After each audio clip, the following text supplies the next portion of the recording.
Thank you again. We were discussing last week whether we should have a Torah class tonight because it is Yom HaZikaron, but I personally thought that indeed the teaching of Torah would be no greater fitting memorial to the memory of the great tzaddikim that have died for our nation. And again, I do want to dedicate, although the shir itself is not on that particular topic, but certainly I want to dedicate all of our learning tonight to the memory of the chayolim, chayolot, that have given their lives for the defense of Am Yisrael and Eretz Yisrael. And again, as Rabbi Poston said, to also pray for the chayolim and chayolot that are presently in the army, that no harm should befall them. Amen. You know, there's a very interesting story that I'm sure you may have heard already, but it's worthy of repeating.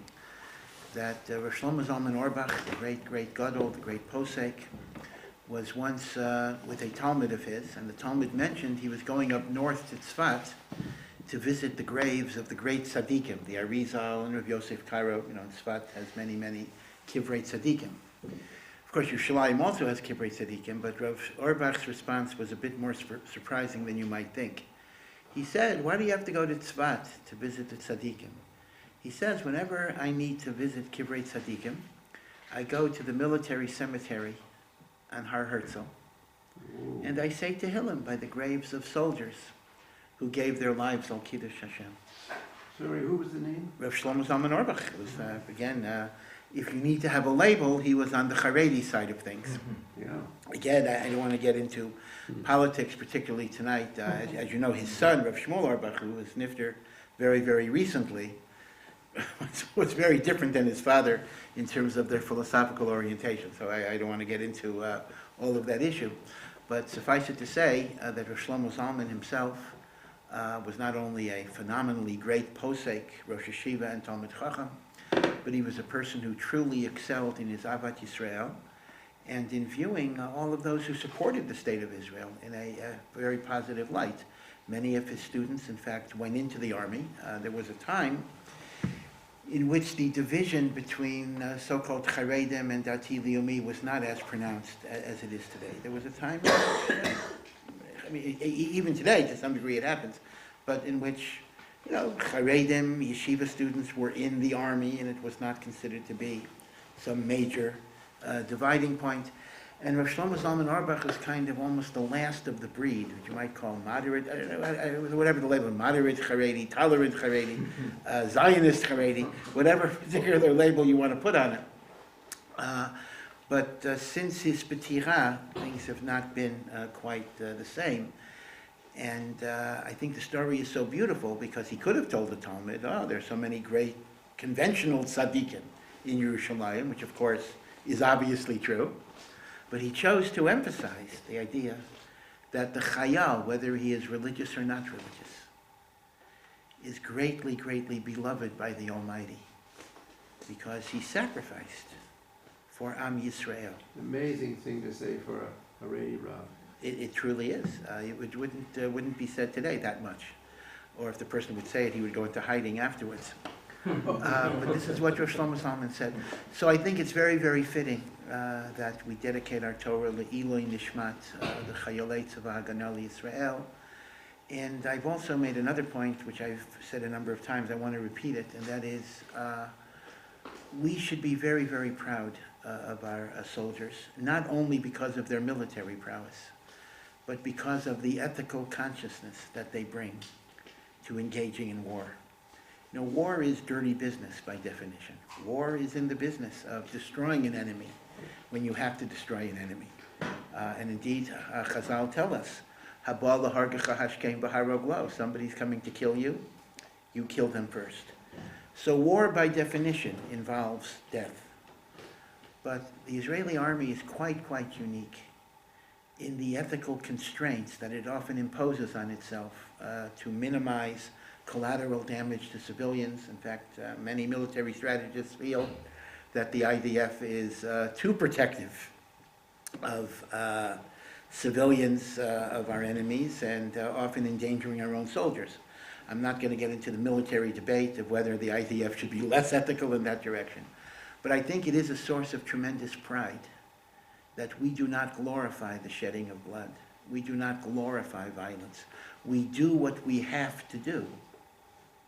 But there's not a cult of rejoicing in the destruction of the enemy. I mentioned before Golda Meir's somewhat infamous remark that we can forgive the Arabs for killing our children. Again, I disassociate myself from that part of the remark.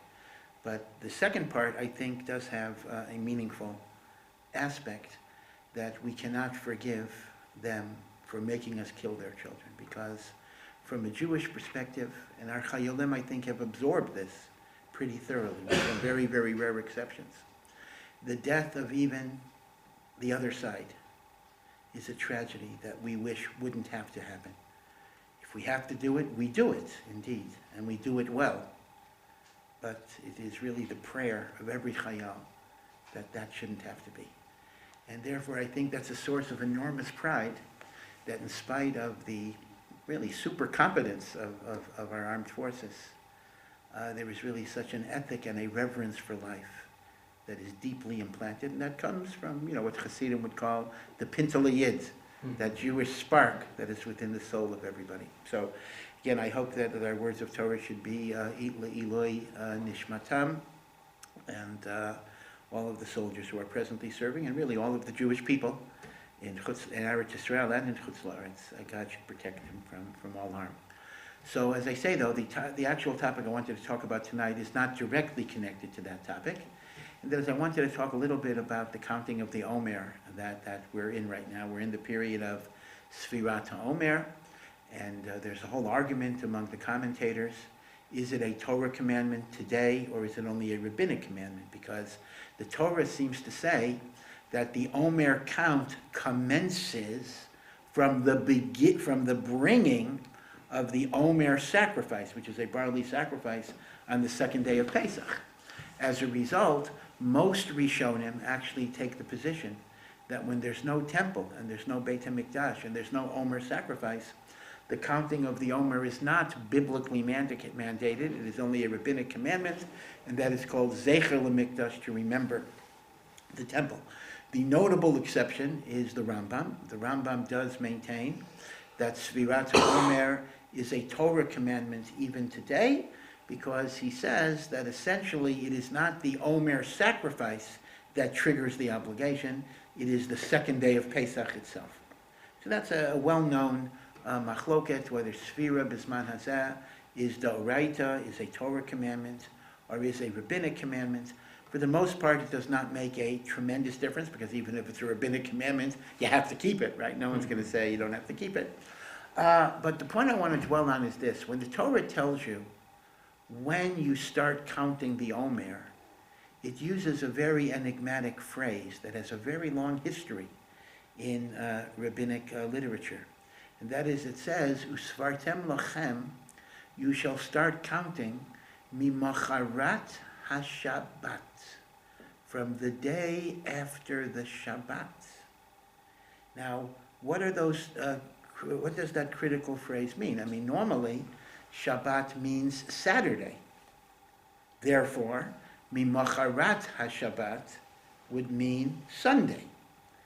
And indeed, this was the position of the Tzdukim, the Sadducees, which were a sect during the Second Temple period, and later taken over by the Karaites, even today, that the counting of the Omer always commences on the Sunday after the Pesach holiday, at least after the beginning of Pesach.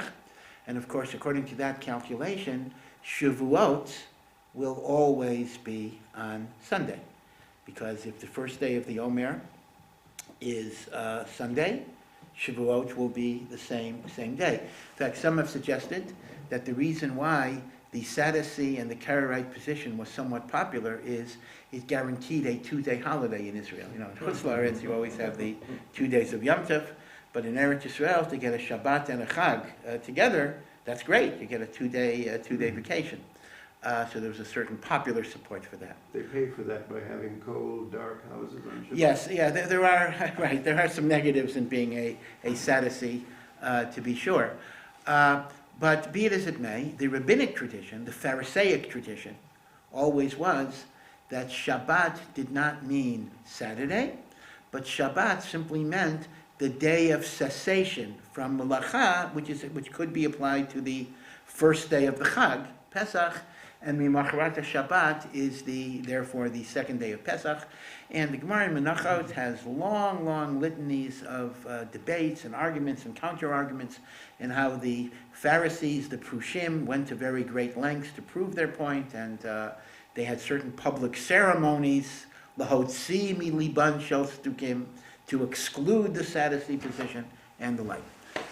Now, we will accept, of course, the oral interpretation of the rabbis as the authoritative tradition. We will certainly accept that, but the question still becomes, why does the Torah call it Shabbos, after all? In other words, why would the Torah utilize a term for the first day of Pesach that is so potentially misleading? Mimacharat Shabbat? So the Ibn Ezra gives an answer, but the answer is only a partial answer. It's not a complete answer. The Ibn Ezra says, well, what else could it have said? Let's say it would have said, Mimacharat HaPesach, the day after the Pesach. Now that might have meant the second day of Pesach, but the Ibn Ezra says not at all. The term Pesach in the Torah actually does not refer to the 15th of Nisan. It refers to the 14th of Nisan, the day that the Korban Pesach was brought. And therefore, the Ibn Ezra argues, Mimacharat Pesach would have been erroneously interpreted to mean you start counting the Omer on the first day of Pesach. Because Pesach is the 14th, Mimacharat would be the 15th. Indeed, the Chumash itself says, when the Chumash says, when did the Jews leave Egypt? The Torah says, Mimacharat HaPesach Yatsu B'nai Yisrael. You see beferish in the Torah. Mimacharat HaPesach is the 15th, because Pesach is the 14th. Therefore, the Ibn Ezra says, Mimacharat Shabbat, Shabbat is a day that you don't do work. Therefore, it tells me that Shabbat is the first day of Pesach, Mimacharat is the next day. But again, this is really only a partial answer, because if Mimacharat HaPesach could lead you to the wrong conclusion, Mimacharat Shabbat can also lead you to the wrong conclusion, namely the Karaite or the Sadducee conclusion that Sfirat HaOmer begins on Sunday. So if you're going to ask me, what could the Torah have said to make it fail-safe? Very simple solution. Give a date. Usvartem lachem miyom shisha asar lachodesh harishon. The 16th of the first month. No ambiguity. Why Mimacharas Shabbos, Mimacharas Pesach? Why utilize all of these phrases that have such an ambiguity? I mean, the Sadducees, according to the normal linguistic usage of Hebrew, seem to be correct. Shabbat means Shabbat. That's what Shabbat normally means.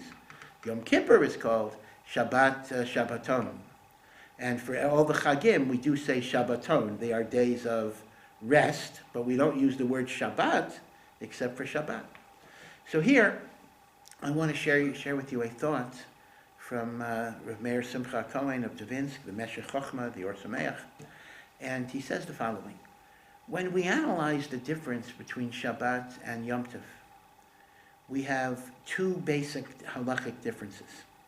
And that is, halachic difference number one is the category of Ochel Nefesh. On Yom Tov, although you're not allowed to do malacha, but you are allowed to do malacha for the preparation of food or for Yom Tov needs, right? So you're allowed to cook, you are allowed to carry, in fact, it doesn't have to be limited to food, but things that you need for the Chag. Collectively, this is called Ochel Nefesh, things that are needed for food consumption or for physical needs. So difference number one is Yom Tov has a heter called Ochel Nefesh, and Shabbat has no heter of Ochel Nefesh. Shabbat has a heter of Pikuach Nefesh. If somebody's going to die, so then of course you do malacha in order to prevent that from happening. But there's no generic heter. I want to cook because I'm hungry on Shabbat, so I want to cook. Of course, that's going to be forbidden, right? So that's difference number one. Difference number two is how the sanctity of the holiday is generated. The sanctity of Shabbat is automatic.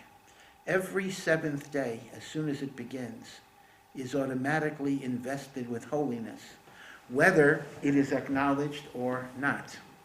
Even the Kiddush, even though we make Kiddush but if you think about it, Kiddush does not mean we sanctify the Shabbos. It means we recognize that Shabbos is sacred time. That's why the bracha ends, Baruch atah Hashem, blessed art you, God, Mikadesh HaShabbat, you have sanctified the Shabbat. Yom Tov is very different. According to Chazal, what gives Yom Tov its sanctity was the sanctification of the new month by the Sanhedrin. Meaning, every Chag is X number of days into a month. Rosh Hashanah is the first day of the month of Tishrei. Pesach is the 15th. Sukkot is the 15th, etc. So it's counted from Rosh Chodesh. But the count is not based on astronomical reality of Rosh Chodesh. It is based on the date that the Sanhedrin decided would be proclaimed as Rosh Chodesh.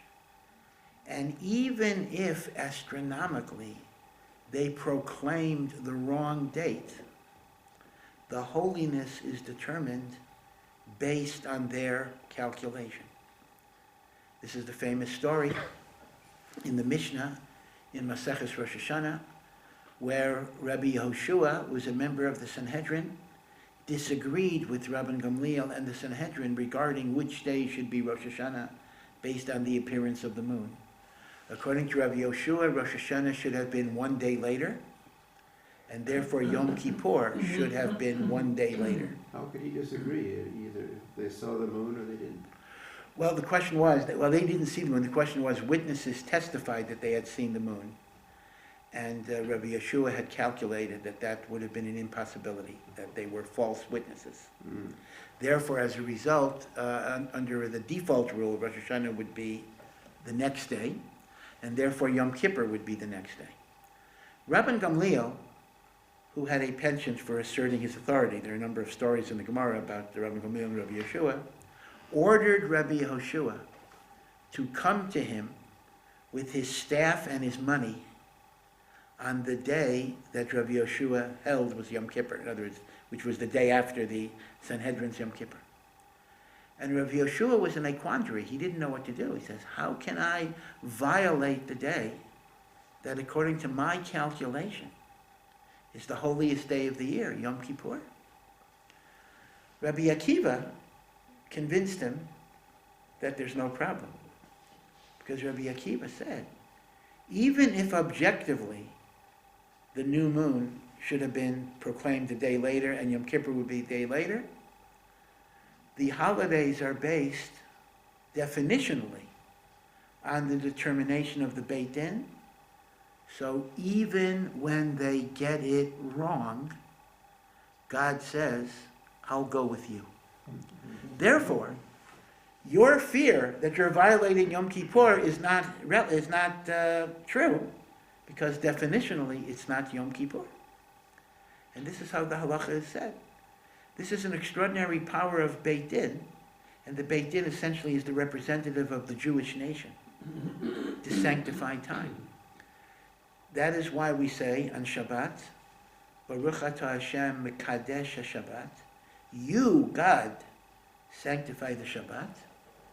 On Yom Tov, we say, Mekadesh Yisrael v'hazmanim, you sanctify Israel, who thereby has the capacity to sanctify time. And that's why when it's Shabbat and Yom Tov, the bracha is very exact. Baruch atah Hashem, Mekadesh HaShabbat v'Yisrael v'hazmanim. Not Mekadesh Yisrael v'Hashabbat v'Hazmanim. Mekadesh HaShabbat v'Yisrael v'Hazmanim. Now, the only question you might ask is, well, wait a second. So, how come we have holidays today? Today, we seem to be operating off astronomical calculations regarding when Rosh Chodesh is.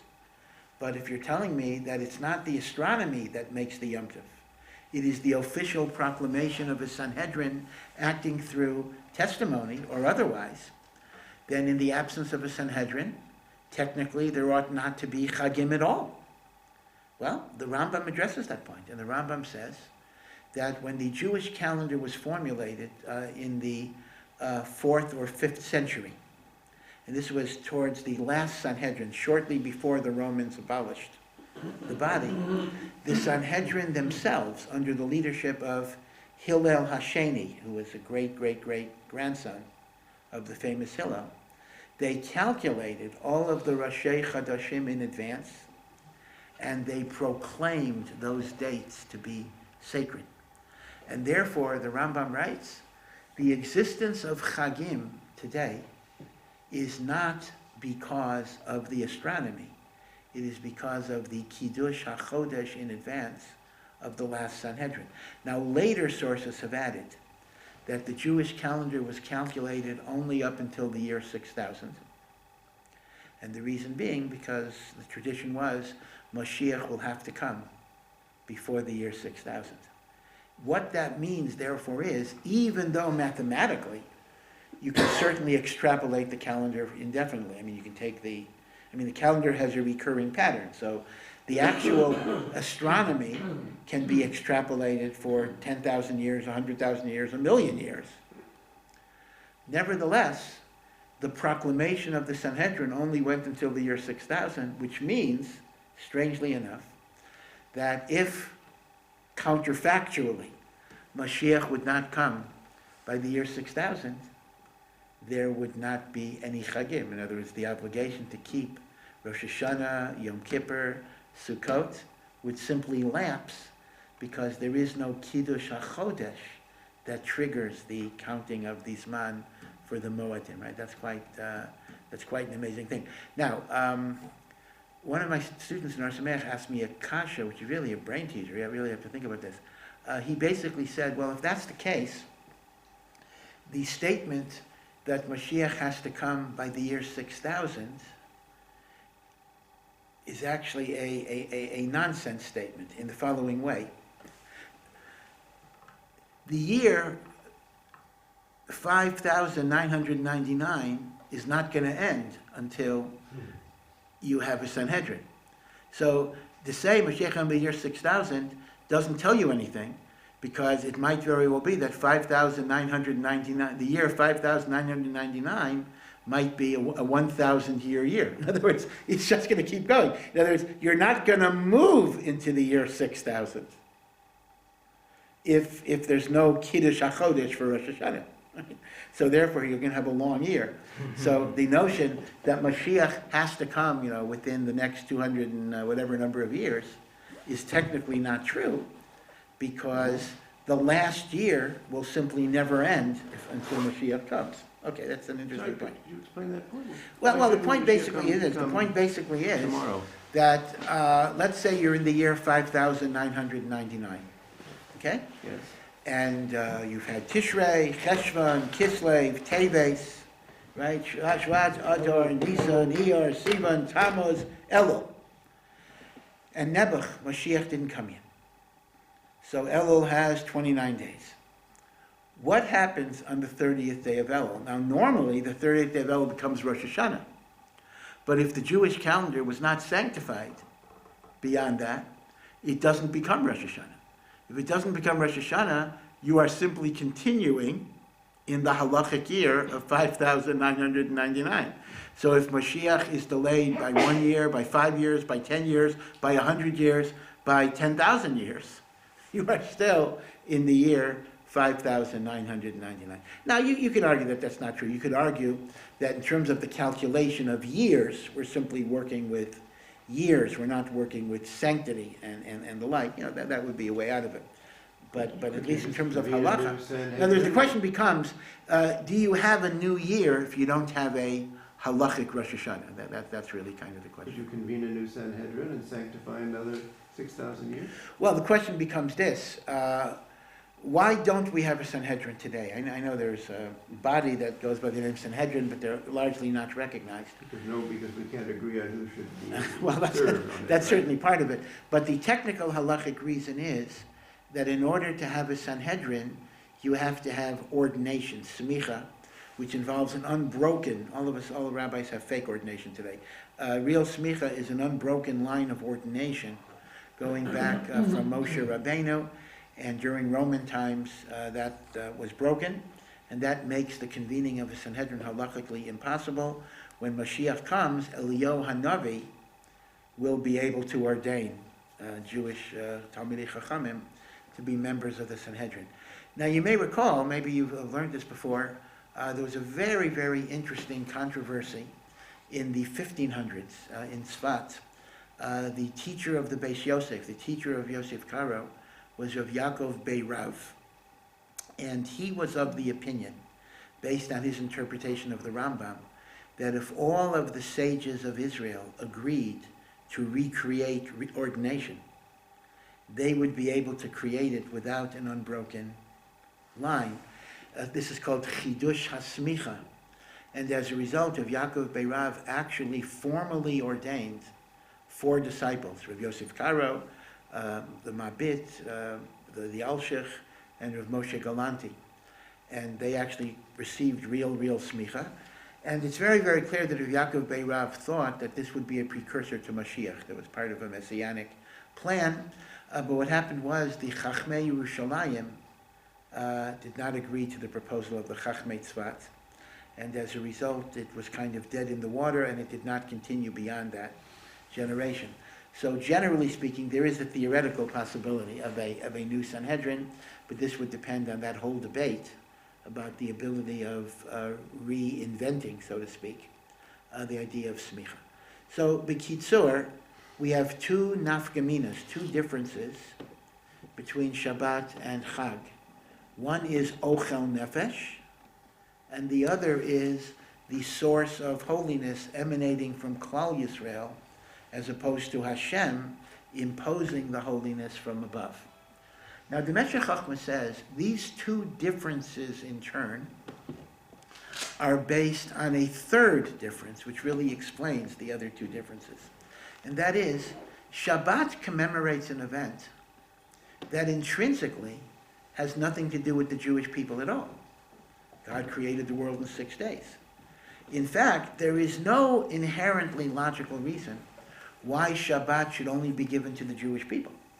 The concept of God as the creator is a universal idea, and even the 7 commandments of Noach require non-Jews to affirm a belief in the creator. So Shabbat was given to us as a gift. That is why he points out it is called matana. It's nothing that we earned. It's nothing that is intrinsically connected to God's historical relationship with the Jewish people. It connotes a universal transcendent idea that God gave it to us as to have the responsibility to promulgate and proclaim. Ad kedei kach, that the Gemara actually says that a non-Jew who is not yet converted is not supposed to keep Shabbat in its entirety. A person is instructed, if somebody is a candidate for conversion, so obviously they have to go through practice and try to keep all of the different laws, but they are told, be sure that you violate something on Shabbat at least one time. Turn on one light. Because what's the logic of that? If because Shabbat is a universal. No, so that's very true. In other words, the logic is that even though the idea of Shabbat is a universal idea, but God gave it as a special gift to the Jewish people. That's why it's called a matana. Matana is something we haven't earned. It's a matter of God's grace. You know, they tell a story about a very, very fervent non-Jew who was planning on being like the most charedi shebecharedim in his conversion. So he was sitting in a yeshiva, and he was learning Gemara all day, and he was very, very righteous. And some of his fellow yeshiva bachrim thought he was being a little supercilious, a little conceited, a little arrogant. So they went over to him. One of them went over to him and said, hey, you think you're such a tzaddik, you think you're so righteous. Well, I want you to know, every Shabbat that you think you're keeping absolutely meticulously, you are committing a sin, because a non-Jew until his conversion is supposed to violate Shabbos. And I know that you do nothing on Shabbos against the halacha, so you're sinning. So without missing a beat, the non-Jew looked up and said, oh, no, I carry in your Erev, so I violate Shabbat every week. So it all depends. They had to come back on there. Okay. So here's the thing.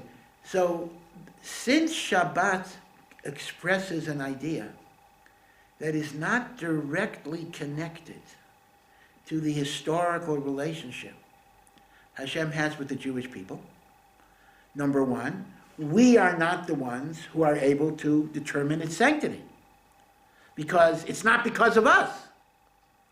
And number two... What do you do with Zecher Yetzias Mitzrayim? Well, that's clearly a second motif that was imposed. That might explain why What's the God... question? No, because we talk about the Shabbat as a commemoration of the Exodus. But certainly, if you go back to Breitowitz, it's very, very clear that the sanctity of Shabbat emanated from the fact that God created the world in 6 days, and He rested on Shabbat, right? Vayivorech Elokim et Yom HaShvi'i, Kivo Shabbat Mikol Malachto. And the Zecher Yetzias Mitzrayim might be the follow-up reason why God gave us the Shabbat, even though it expresses an idea that's not connected directly to us. Therefore, we are not in charge of its holiness. The holiness comes from God. And therefore, Shabbat does not bend to our needs, because Shabbat represents an idea that transcends and precedes the formation of the Jewish people. Yeah. I heard Rav Yaakov Kamenetsky say that Zecher Yetzias Mitzrayim, the purpose of Yetzias Mitzrayim was to give us the Torah. So that's because he took us out to give us the Torah, Right. and the Shabbos comes from that. So he says that it's not unique. So he's learning that this is not a direct connection between Shabbat and Yetzias Mitzrayim. It's simply the special Shabbat is in case the of Torah. Jews. Okay. Now, this is why Ochel Nefesh doesn't apply, because Ochel Nefesh means the Chag bends to my needs. But Shabbat is not that way. Shabbat does not bend to me, I bend to it. Yom Tov is a different story. Yom Tov exists only because of the unique historical relationship God has with the Jewish people. Had there not been the Exodus from Egypt, there would not have been a Pesach. Had there not been a Matan Torah, there would not have been a Shavuos. Had there not been the clouds of glory that signify God's providence in the desert, there would not have been a Sukkot. Without us, Yom Tov would have no meaning at all. Therefore, we are the custodians of its holiness through the Sanhedrin, and therefore Yom Tov bends for us in a way that Shabbat does not. So, we have two distinctions between Yom Tov and Shabbos. One is Ochel Nefesh, and the other is Kiddush HaChodesh. And those two distinctions can be explained by the third distinction, that Yom Tov arises out of God's interaction with Am Yisrael. Shabbat arises out of something that preceded the existence of Am Yisrael and represents a universalist idea. And this also explains the halacha, a very important halacha, that on Yom Tov you are not allowed to do malacha on behalf of a non-Jew. You are not allowed to cook on Yom Tov for a non-Jew. You can only cook for a Jew, because once again, Yom Tov bends to the needs of Am Yisrael. Yom Tov does not bend to anything else. And because of this, there's another halacha. Be sure you know the difference between the Doraisa and the Drabanan. Cooking for a non-Jew on Yom Tov is a Torah prohibition. You are not allowed to cook for a non-Jew on Yom Tov. Now, there's a rabbinic prohibition that creates many problems in this modern day and age, in which you're not even allowed to invite a non-Jew to a Yom Tov meal, even if everything was cooked before, because the rabbis were afraid lest you do some extra cooking for the non-Jew. So be sure you understand the difference here. If you actually cook for the non-Jew, that is a Torah violation. If I invite a non-Jew to my meal, but I don't cook for him, that's not a Torah violation. I'm simply sharing my food.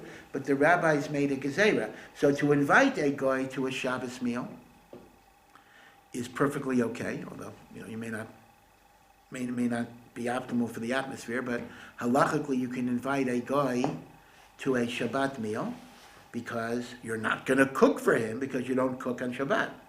But on Yom Tov, where you do cook for your family, the Chachamim were afraid, Shema Yarbe Bishvilo, you might add extra. Now, this rabbinic decree... Terrible news. We've yeah. often been guilty of inviting goyim for Yom this- Tov meals, and we weren't aware that we were transgressing. Well, okay, so Torah level so let me explain that. I don't want... that obviously, in this modern day and age, both in terms of Jewish outreach and in terms of the fact that so many people have intermarried relatives and the like, this halacha in particular poses very, very great difficulties.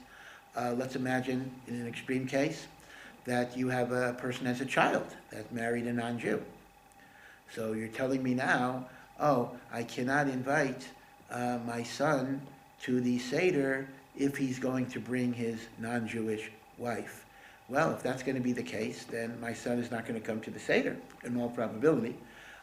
What does that mean? I'm cutting myself off, from my own children, and of course that's going to accelerate the total dismantling of Judaism within the family unit.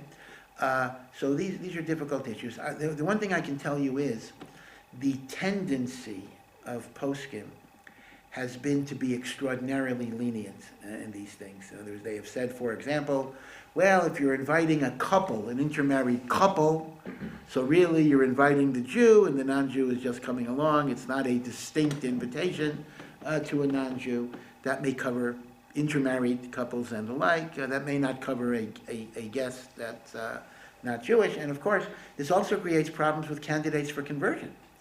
A candidate for conversion, a non-Jew who is studying to be a Jew, needs to be exposed to a wide variety of Jewish experiences. And learning about it in a book is not the same thing as actually seeing it. So this year, the Seder worked out well. This year, you could have it because it was Shabbat. So this year, next year I think as well, no problem. You can have a non-Jew at the Seder meal. But when the Seder is not on a Shabbat, you technically do have a problem. So again, other poskim have said, as long as you have done all of your cooking, meaning if you're not even cooking for your family for this meal, meaning you've done all the cooking before, so some say you're allowed to have the non-Jew because there's no fear you're going to do cooking. But if you're still doing cooking for the family, then you actually do have this prohibition. So again, I'm not here to give you a psak on this. All I can tell you is the tendency of rabbinic authority has been to be extraordinarily lenient, recognizing the important values here. But again, the leniency is only on the rabbinic law of inviting. There is no compromise on the prohibition of cooking. So for example, let's imagine that you're inviting a non-Jew who happens to be a vegan. Okay, so the non-Jew is not going to eat any of the regular stuff that you made. So you want to do some special cooking for the non-Jew. You have to be absolutely certain that all of that is finished before the Chag. You cannot cook special things for the non-Jew on the Chag itself. That is an Isser D'Oraisa, and that you cannot compromise with. But so as I say, by and large, the poskim have found various heterim. Okay, so now that we see the difference between Shabbat and Chag, we can ask the following question: of all of the Shalosh Regalim, which Chag is closest to the idea of Shabbat? Because if Shabbat means something that you haven't deserved, something that you haven't earned, something that is not connected to anything you've done, the Meshech Chochmah says Pesach has a certain analogy and a similarity to Shabbat. Now it's true that Pesach obviously arises out of Hashem's encounter with Am Yisrael, of course. But remember that the Geulah of Pesach happened at a time when we were not worthy. We should have been in Mitzrayim 400 years. That's what God told Abraham. Hashem takes us out after 210 years, 190 years early, because we had descended into the 49th level of impurity. And had we stayed another moment, even the few moments that it takes for dough to become chametz, we don't even know what that means exactly. We would have hit level 50. We would have been irredeemable. So Pesach represents an undeserved gift that was totally a matter of God's kindness and grace. Unlike Shavuot, where we prepared ourselves spiritually for 49 days. Unlike Sukkot, which is the aftermath of Yom Kippur, in which there was tshuva and tefillah and tzedakah, Pesach came to us as a gift that was unearned. And therefore the Meshech Chochmah says, that is why Pesach, of all the Moadim, can legitimately be referred to as Shabbat. Because just as Shabbat is matnat chinam, Pesach is matnat chinam as well. It was something that we got that we had not really earned. It is, and that's why the word that the Torah uses over and over again is chipazon. Chipazon is we were taken out of Mitzrayim in a hurry. When you leave in a hurry, that means you really didn't prepare yourself internally. You really don't deserve what you're getting. And in fact, in the very famous prophecy of Yecheskel, which was one of the Haftorahs that we looked at, the Jewish people were described as in Mitzrayim as an abandoned baby that was mired in its blood and in its filth. And God passed over that baby and washed the baby and took care of the baby. And that's exactly it. We were helpless, we were undeserving. We had no merit but our potential. And therefore it's matnat chinam. And that's why the Meshech Chochmah says the Torah refers to Pesach as Shabbat, because just as Shabbat represents a transcendent ideal, which does not represent anything we earned or were entitled to, the Geula of Pesach is Shabbistic, so to speak, in that particular way. But now, let's take the analysis one step further.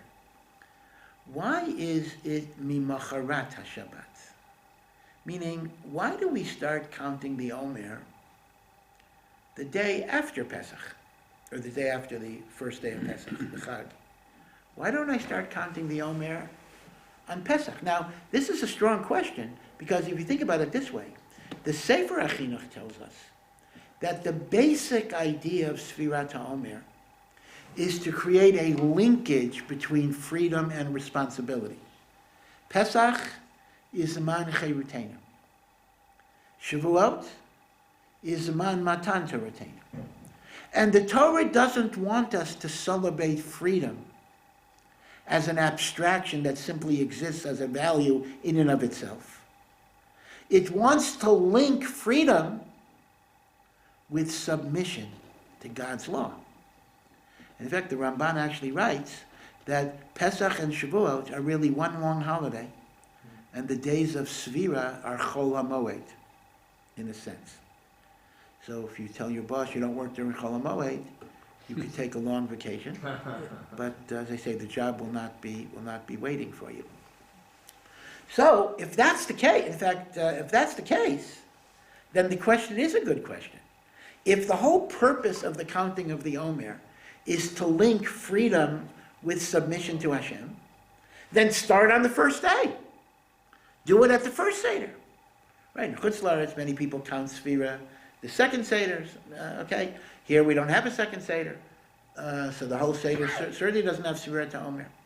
By the way, in this connection, I want to share with you a beautiful thought of the Indian poet Tagore, who won a Nobel Prize for Literature, I think in the 1920s. And he did not write this about Judaism. I don't know if he knew Jews, but he wrote this about the human condition generally.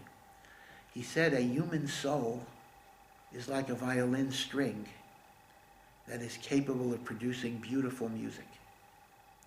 But the capacity of the string to produce music is only when the string is tied down on a bridge. If you take a loose string, put it on the kitchen table, and run your finger over it, you will not be able to get anything. And that's the paradox. We think if I'm free without constraint, without limitation, I can become the person I am capable of becoming. In reality, Tagore said, it is only by submission to something higher and better that the beauty within your soul comes out. And that's exactly the relationship of Pesach and Shavuos. So if that's the case, the question now becomes a good question. Why don't we start on Pesach itself? You know, the Yom Tov Rishon Shel Pesach. Why do I wait to be Macharet to Shabbat? So here, let me share with you a beautiful, beautiful mashal that Rav Nachman of Breslov brings in the name of his great-grandfather, who was none other than the Baal Shem Tov. Rav Nachman of Breslov was a direct descendant of the Baal Shem Tov. And Rav Nachman starts off with the following question. When a person is a choser b'tshuvah, person becomes a Baal Tshuvah, there seems to be a certain excitement in everything that he does. Every Shabbat is beautiful, and davening is beautiful, and Birkat Hamazon, and Asher Yatzar. Everything is so great, so wonderful, so Absolutely. wonderful. In fact, there was in Lincoln Square, which has a wonderful Jewish program for Chosrei B'Tshuvah, run by Rabbi Buchwald, who's been doing it for many, many years. So there was a dinner they had a few years ago. It was a classic speech, and the honoree gave a speech. It's available on the internet. It was a very humorous speech. Why he hates Balei Tshuva. And he said, I hate them because Friday night when I get home, I want to have a meal in 15 minutes and go to sleep. So right when I'm ready to bench, the Baal Tshuva says, how do you understand this Rashi's comment here or this Ramban's comment here? And they want to learn, and they want to have Torah, and they want to sing Zemiros. They don't want to say Lashon Hara. And they don't want to say Lashon Hara. I hate them. Again, he was a very humorous reason. It may sound a little negative, but yeah, Hilly Gross, that's correct. But it was really a classic, almost a gentle indictment of the fact that people who are Orthodox by birth or by long years don't have the passion and excitement. So the kasha that Rav Nachman asks is, how come it is that the longer we do mitzvot, the less passion and excitement we have? Now, obviously you can give the simple answer that, you get used to anything, you get habituated, and things become routine. But spiritually that doesn't make sense, because if mitzvot are vehicles that connect me to God, then by definition they shouldn't grow stale. My connection should get stronger and deeper and more meaningful as time goes on. And yet, we do succumb to habituation, to rote, to routine. Why should that be so? It's almost as if we're being penalized for keeping mitzvot. So this is the mashal that he gives from the Baal Shem Tov. He says, imagine a baby learning to walk. So initially the parents are holding the baby, and the baby takes one step, one step, one step. At some point the parents think, the baby is ready to do it on his own. So they let go. Now what's going to happen initially is the baby is going to fall down, plop, plop, plop. And the baby, if he or she could verbalize their thoughts, might be thinking, how come it was so easy 5 minutes ago? And now it's so difficult. Am I regressing? I'm only 18 months. I'm already regressing. Mm-hmm. But the answer is, it was easy because your parents were holding on to you. But now you've progressed to a new level where you have to make it your own. Rav Nachman says, when a person has not been exposed to the Torah, and this is a totally new and unfamiliar way of life for them, or if they were religious and left it and is coming back, they are, in a sense, so far from God that God has to carry them. God lifts them up. God shows them an experience that is not really the level that they're on. It's an artificial high. Everything is so sweet and so good and so exciting. The world is in technicolor. But then God says, I've shown you what you're capable of becoming. Now I'm putting you on the ground. I'm letting go. And it's your job to internalize what I showed you you're capable of doing. So, counterintuitively, and this is actually typical of Rav Nachman, he says, when a person has difficulties, frustrations, disappointments, things aren't moving in that same way, and a person thinks they're regressing, it is actually a sign of God's confidence in them, that they are ready to make it their own and no longer need this artificial gift. This is spiritually the relationship between Pesach and Shavuos. Pesach is that sudden revelation from God that we didn't earn and we were not worthy of receiving. Hashem lifts us to the pinnacle of the mountain, and we experience wondrous things. What do Chazal say? The lowly maidservant at the Red Sea saw greater images of divinity than even the prophet Yechezkel, who saw the Kisei HaKavod. But then Hashem puts us down and says, okay, I've shown you what you can become. Become it. And that is why, unlike Pesach, which is this sudden redemption, the counting of the Omer is gradual, graduated, step by step by step. In fact, there's some very excellent books in English and in Hebrew that talk about how each day of the Omer should be correlated with a certain spiritual exercise. La'at, la'at, la'at, la'at. Pesach is sudden revelation. Svira is the gradualism of internalizing within your character that which Hashem showed you you have potentially. And that is why Mimacharat HaShabbat. It is the day after Shabbat, because it's a new level. Shabbat is what God gives you. Sfira and Shavuot is what you give back to God in terms of your own work. Mimacharat, it's the next day. It's a new job. The Baal HaTanya brings, it's not in the Tanya, it's in his Sefer Likutei Torah, that this is the meaning of a passage in Shir HaShirim. Shir HaShirim, the Song of Songs, is written, of course, as romantic love poetry.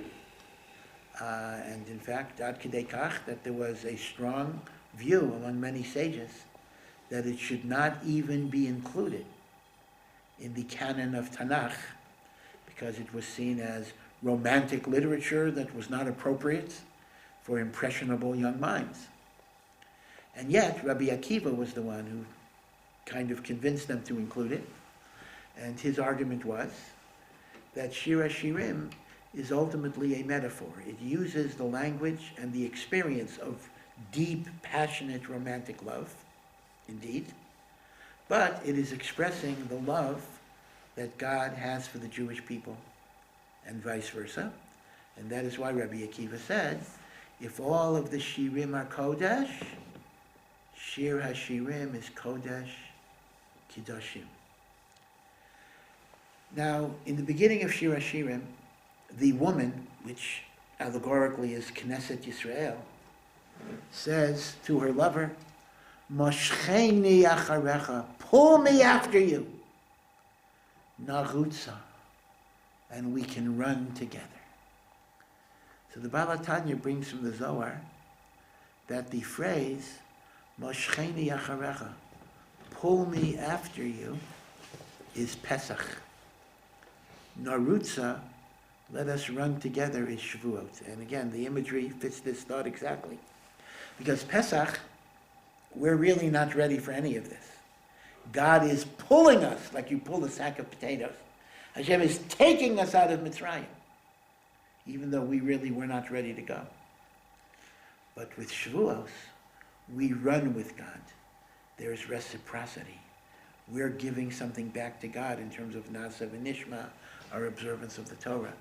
Moshcheni acharecha, what starts off as passively receiving the divine light, turns into actively participating in bringing divinity into the world, right? And that is why the counting of the Omer is Mimacharas HaShabbos. You got to leave the gifts that God gives you and make your life a gift that you give back to God. And that is kind of the relationship of Pesach versus Sfiras Omer and Shavuos. So again, I wish you all well, and again, may our learning and may all of our tefillos and Yom HaZikaron be Iloi Nishmatam, and of course, right after Yom HaZikaron, we celebrate Yom Ha'atzmaut, and this is the 70th anniversary, so 70 is a big one. And B'ezrat Hashem, may Hashem always bless Medinat Yisrael, Am Yisrael, and really we hope that His blessings of peace shall be for the entire world. So, you all have a good night and be well. Start.